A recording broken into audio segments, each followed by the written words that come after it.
কালকে রাত্রেবেলা তোমরা সবাই জানো যে কালকে একটা দিদিদের বাড়িতে গেছিলাম, আর ওখান থেকে আস্তে আস্তে অনেকটা সন্ধ্যা হয়ে গেছে।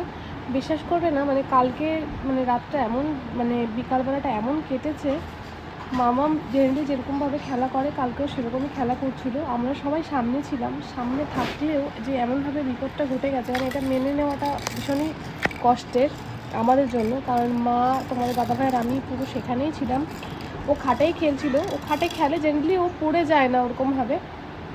তো খাটের পাশে যে জায়গাটা দেখতে পাচ্ছ, যে কাঠের এই ঘেরটা দেওয়া আছে, ওখানে ও এমনভাবে গিয়ে পড়ে যে ওর মুখটা লাগে, আর এমনভাবেই জোরে শব্দ হয় না যে ওর দিকে তাকানোর মতন শক্তি আমার ছিল না। আমি ভাবছি মনে হয় ওর নাক মুখ দিয়ে হয়তো রক্ত বেরিয়ে এসছে, এবার লেগেছে ওর মুখে। আর ও এমন কান্না করছিল না, মানে দেখে সত্যিই সহ্য করা যায় না। সামনের ওপর থেকেও যে এরকম মাঝে মাঝে বিপদ ঘটে যায় বাচ্চাদের, সত্যি সবসময় বাচ্চাকে সাবধানে রাখা উচিত।